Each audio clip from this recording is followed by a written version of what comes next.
What would you say is the biggest mindset shift or habit you've had to create in those years for you to be in the position you're in now? You have to believe in yourself. You have to believe that it's possible, because you can create your reality.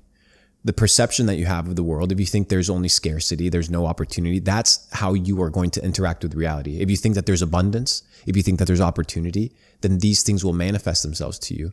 So you have to believe that you can, right? And the way that you believe and the way that you can get to that state, because a lot of people are like, I have a lot of doubt. So do I. I have it all the time. Even if at these levels, right? You're doing 7-figure months. Dude, there's people doing 8-figure months. That's hard to fathom. That's hard to imagine. Yeah. But it's still possible. Yeah, of course. Is it difficult? Absolutely. But it's a mindset shift. So it's a mindset shift, one of, hey, it's possible. 2, it's an abundance mindset. You can either have a delusion of scarcity, which most people are like, hey, it's not possible, or this is not a reality. And I get it. Our lives are so far. We're sitting in a suite in Dubai right now. Yeah. How old are you? 26. Okay, I'm 26. We're 28. This isn't normal.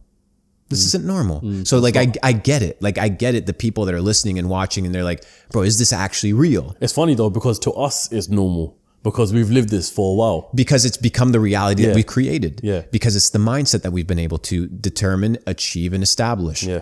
However, for the average person, they may not see it. And I get it, because you have to have a delusional mindset. Yeah. You have to be so far out there to believe that it's possible. Because I assume you come from the trenches just like me. Yeah. So it's like, it's the same perspective. It's the same perspective. It's like you grow up, people are broke. I look at all my high school buddies. They're working very low paying jobs. Some of them committed suicide. Some of them are divorced. Like, I get it. Like, life isn't easy, but you can create the delusion of scarcity or the delusion of abundance. And I just decided to create the delusion of abundance, that it was possible, that I could make more money, that I could build better networks, that I could actually provide value to people. And as time went on and I gained more experience, and as I became more developed, these opportunities began to show themselves to me. And what I tell people is that money is a lagging indicator of success. Money doesn't come right away. You have to be able to put in the hours and the work and have the mindset of a CEO and have the mindset of a boss to do so. To be able to say no to the paycheck, because the paycheck is the instant gratification of your labor. The CEO is the last one to get paid. The CEO is the one that takes the risks, but no risk, no Ferrari. And we know this to be true. If you want to win the game of life, if you want to take it to the top, you have to be able to sacrifice who you are today for who you want to become. And for a lot of people, they may just be comfortable with their 9-to-5, and I completely get it and I validate it. If that's what you want to live and if you're happy, so be it. But I'm willing to neglect the money in the short term and not get that paycheck, just because I understand that if you plant enough seeds in due time, you will reap massive rewards. And it worked out. I say that to everyone. It's not just about getting the money as quick as possible. It's about building the mindset, building everything around it first before you get that money. Because you're only going to get that money once you've built everything in your head first. And then eventually it will start paying off. I want to ask you something, right? I've never been to America, whether it be north or south. But I remember in my English classes in school, they always used to tell us and teach us about the American dream. The American dream of people wanting to hustle and people wanting to become rich, but they're always constantly trapped into this system. They're always constantly never going anywhere. They're not living the dream. They're not being able to achieve the Ferrari. Now, you being brought up in South America and then heading to North America, how much of that is the truth? It's no longer true. Really? Okay. And I'll explain why. Go on. What the US gave me was perspective. But today, going to the United States is no longer the greatest opportunity in the world. Today, the greatest opportunity in the world is online. Let me explain.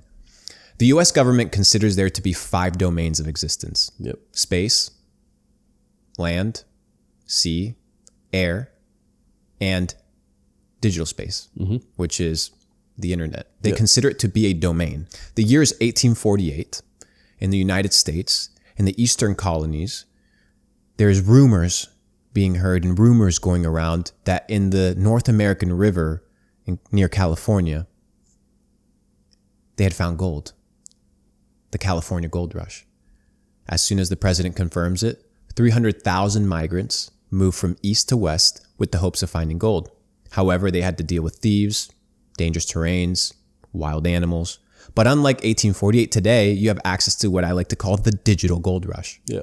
Which is, if you have access to the internet, you have access to a phone or a computer, maybe some free AI tools, you can tap into this global financial ecosystem. And as long as you can provide value, the internet doesn't care your skin color, your religion, your background, your trauma, your history, your belief system. If you provide value, it will reward you.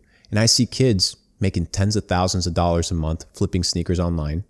I see kids online making money in crypto. I see kids online making money providing agency services, going to a restaurant being like, hey, I'll charge you $2,000 to run your Instagram account. And they're making money. Yeah, man. I mean, it's a new opportunity. One thing I could say on it as well is there's a massive, massive surge right now of short form content, and you get a whole load of people making a whole bunch of money online, just chopping up clips Absolutely. Of podcasts or yourself or Tate or whoever it may be. And they're making so much money like that. But similar to what you just said there about people moving from the East Coast to the West Coast, and they had to, you know, overcome the thieves or the obstacles along the way. On the digital age, would you say there's any problems of the sort like that? No. The resistance is so minimal. I mean, think about it. Let's say there's crypto projects that exist. A lot of them need community. This is what I was telling somebody recently, so I'm going to use it as an example. They have the tech, they have the devs, but they lack community, they lack marketing. Why can't you go be in... It doesn't matter. I don't care if you're from Nigeria. I don't care if you're from Nepal. I don't care if you're from Malaysia, Paraguay, Mexico. You could go and moderate for one of these Discords for $500 a month. Yeah, of course, yeah. Go moderate for 5 of them. Bring one of your buddies. Give them 20%. Go moderate for 10 of them. Oh, well, you can't? Okay, perfect. We're not going to get paid. But you can make a lot more money online because, dude, these companies have a lot of money. Yep. So you'd be surprised how much help these digital businesses actually need. So all you have to do is 1, identify opportunity, 2, become the person that solves that by becoming good at what you do. You can't be just full of shit. You have to be able to actually provide value. Yep. And eventually you'll get compensated. 2, you can build a good reputation online as somebody that's trusted. So now the internet also gives you access to a digital resume. So people validating and vouching for you. It's a phenomenal experience. I mean, I generated 2 billion views. That's worth something.